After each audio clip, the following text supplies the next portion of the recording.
मेरा नाम डॉक्टर सिद्धार्थ चक्रपाणी है। मैं हर की पौड़ी प्रबंध कारिणी संस्था श्री गंगा सभा का स्वागत मंत्री हूं।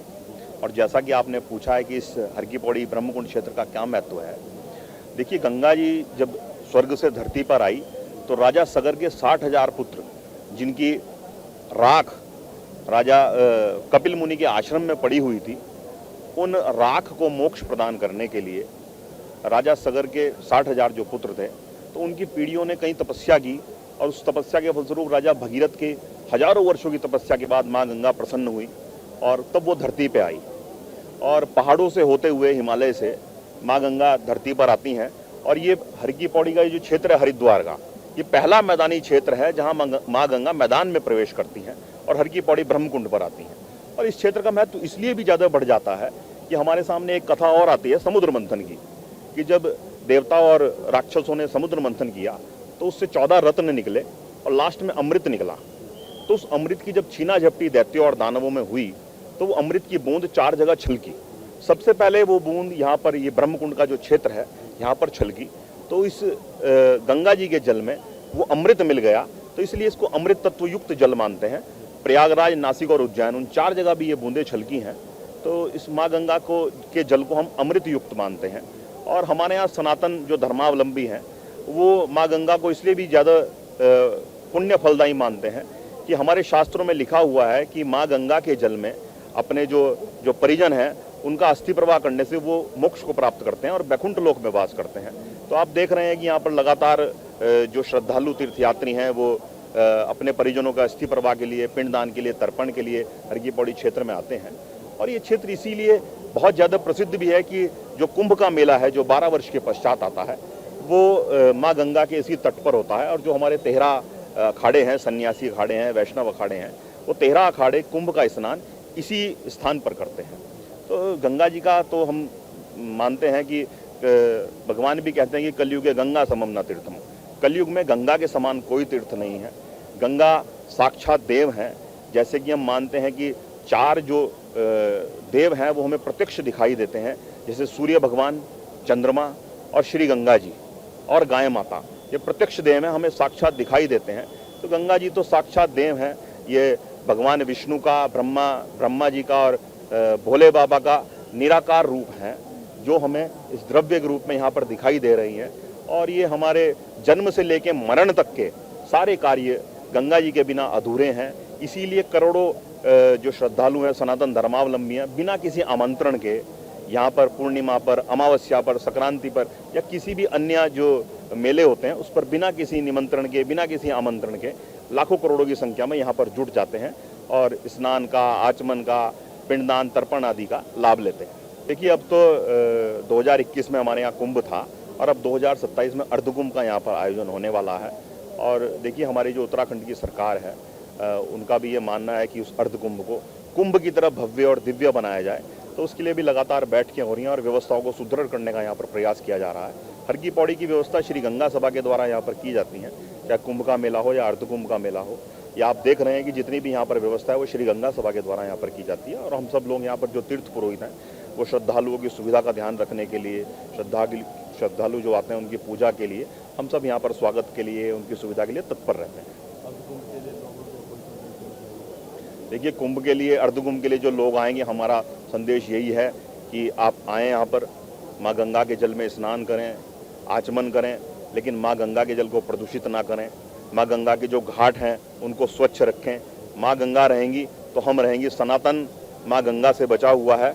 सनातन की जो रीढ़ है वो माँ गंगा है। देखिए हरिद्वार तो सनातन का सबसे बड़ा तीर्थ है। पूरे विश्व के जो करोड़ों सनातनी हैं उनका जो प्रधान तीर्थ है वो हरिद्वार है।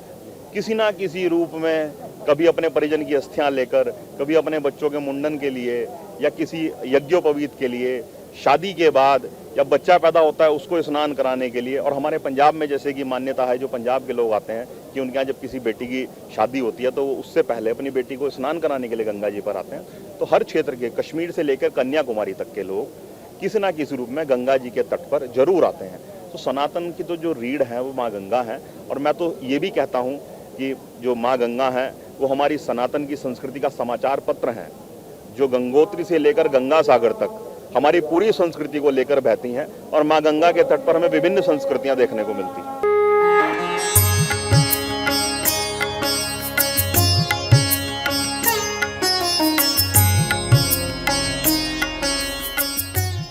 जी, मेरा नाम डॉक्टर सिद्धार्थ चक्रपाणी है। मैं हर की पौड़ी प्रबंध कारिणी संस्था श्री गंगा सभा का स्वागत मंत्री हूँ।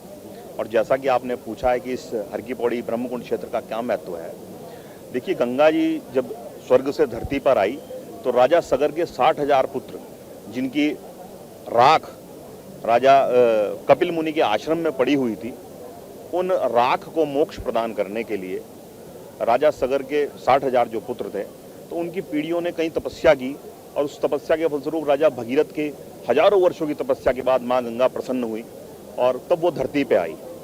और पहाड़ों से होते हुए हिमालय से माँ गंगा धरती पर आती हैं। और ये हर की पौड़ी का ये जो क्षेत्र है हरिद्वार का, ये पहला मैदानी क्षेत्र है जहाँ माँ गंगा मैदान में प्रवेश करती हैं और हर की पौड़ी ब्रह्मकुंड पर आती हैं। और इस क्षेत्र का महत्व इसलिए भी ज़्यादा बढ़ जाता है कि हमारे सामने एक कथा और आती है समुद्र मंथन की, कि जब देवता और राक्षसों ने समुद्र मंथन किया तो उससे 14 रत्न निकले और लास्ट में अमृत निकला। तो उस अमृत की जब छीना झपटी दैत्यों और दानवों में हुई तो वो अमृत की बूंद 4 जगह छलकी। सबसे पहले वो बूंद यहाँ पर, ये ब्रह्मकुंड का जो क्षेत्र है यहाँ पर छलकी, तो इस गंगा जी के जल में वो अमृत मिल गया। तो इसलिए इसको अमृत तत्व युक्त जल मानते हैं। प्रयागराज, नासिक और उज्जैन, उन 4 जगह भी ये बूंदें छलकी हैं। तो इस माँ गंगा के जल को हम अमृत युक्त मानते हैं। और हमारे यहाँ सनातन जो धर्मावलंबी हैं वो माँ गंगा को इसलिए भी ज़्यादा पुण्य फलदायी मानते हैं कि हमारे शास्त्रों में लिखा हुआ है कि माँ गंगा के जल में अपने जो परिजन हैं उनका अस्थि प्रवाह करने से वो मोक्ष को प्राप्त करते हैं और वैकुंठ लोक में वास करते हैं। तो आप देख रहे हैं कि यहाँ पर लगातार जो श्रद्धालु तीर्थयात्री हैं वो अपने परिजनों का अस्थि प्रवाह के लिए, पिंडदान के लिए, तर्पण के लिए हर की पौड़ी क्षेत्र में आते हैं। और ये क्षेत्र इसीलिए बहुत ज़्यादा प्रसिद्ध भी है कि जो कुंभ का मेला है जो 12 वर्ष के पश्चात आता है वो माँ गंगा के इसी तट पर होता है। और जो हमारे 13 अखाड़े हैं, सन्यासी अखाड़े हैं, वैष्णव अखाड़े हैं, वो 13 अखाड़े कुंभ का स्नान इसी स्थान पर करते हैं। तो गंगा जी का तो हम मानते हैं कि भगवान भी कहते हैं कि कलयुग गंगा समम न तीर्थम, कलयुग में गंगा के समान कोई तीर्थ नहीं है। गंगा साक्षात देव हैं।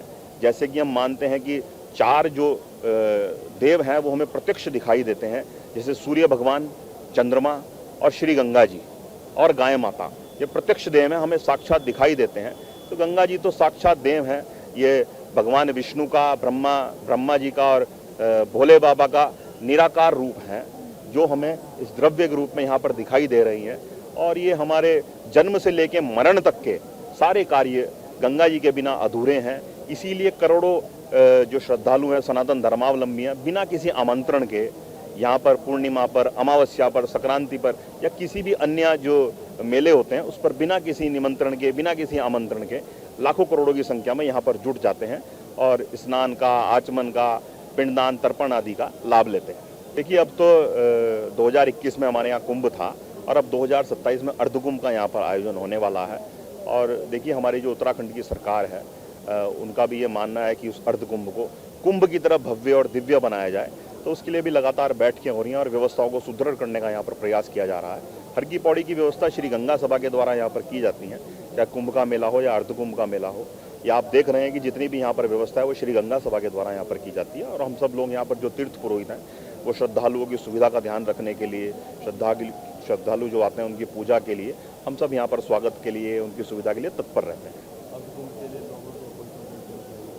देखिए, कुंभ के लिए, अर्धकुंभ के लिए जो लोग आएंगे, हमारा संदेश यही है कि आप आएँ यहाँ पर, माँ गंगा के जल में स्नान करें, आचमन करें, लेकिन माँ गंगा के जल को प्रदूषित ना करें।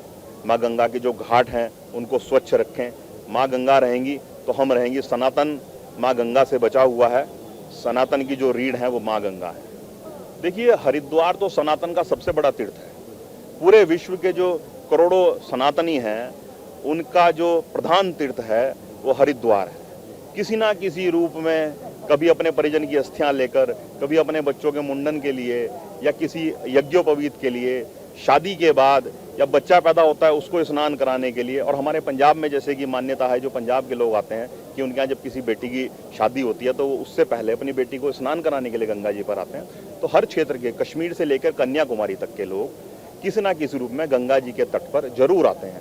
तो सनातन की तो जो रीढ़ है वो माँ गंगा है, और मैं तो ये भी कहता हूँ कि जो माँ गंगा है वो हमारी सनातन की संस्कृति का समाचार पत्र हैं, जो गंगोत्री से लेकर गंगा सागर तक हमारी पूरी संस्कृति को लेकर बहती हैं, और माँ गंगा के तट पर हमें विभिन्न संस्कृतियाँ देखने को मिलती हैं।